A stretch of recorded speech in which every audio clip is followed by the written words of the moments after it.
Hello guys, aujourd'hui je vous emmène courir 21 km avec moi sans semi-marathon. Le matin même je me réveille super stressée mais je ne loupe pas mon petit déj sinon je vais le regretter par la suite. Ici je mange de la brioche avec de la pâte à tartiner que j'ai faite maison, accompagnée de mon café habituel. Donc j'enfile ma tenue et je vais direction la zone de départ.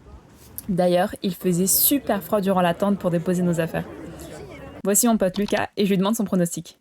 2 heures. Tu as un pronostic 2h10. Et hop, on s'échauffe en deux speakers, on a raté l'échauffement collectif. On entre alors dans le sas de notre départ. Et là, la big erreur à ne pas faire, c'est de partir trop rapidement, donc on suit sans trop dépasser.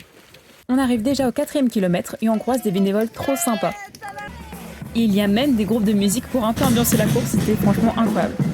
On arrive au premier ravito, ici je perds pas trop de temps, je chope juste une barre de chocolat, vraiment par pure gourmandise.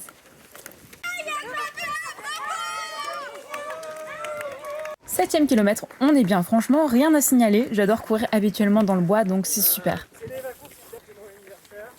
On arrive au 10e kilomètre. Bon, ici, je prends un peu d'eau et je fais de la marche rapide pour éviter de vomir, bien sûr, et casser mon rythme.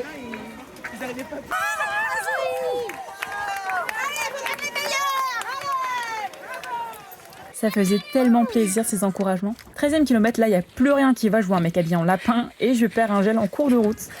Une fois les 15 km franchis, je me sentais anormalement bien. Je pense que c'est l'adrénaline de la course qui faisait ça. Bon, heureusement que j'avais un autre gel dans mon sac. Je le prends histoire de me booster. C'était goût orange et franchement, c'était vraiment pas mal. Bon, 17e kilomètre, je me sens un tout petit peu fatiguée, mais je garde le smile comme ça, on tient plus longtemps à skip. Et qui je retrouve Lucas. Du coup, on parcourt les derniers kilomètres ensemble avant de taper mon dernier sprint avant l'arrivée. Et voilà, je venais de terminer mon premier semi et j'ai réalisé un nouveau record personnel. J'étais tellement reconnaissante et fière de mes efforts. Je récupère ensuite la médaille, super jolie. Ressenti alors? Je vais mourir. Bah franchement, le dernier sprint, il m'a tué. Et on n'oublie pas de s'hydrater car tu perds facile 1,5 litre dans ce genre de course. C'est tellement du bien.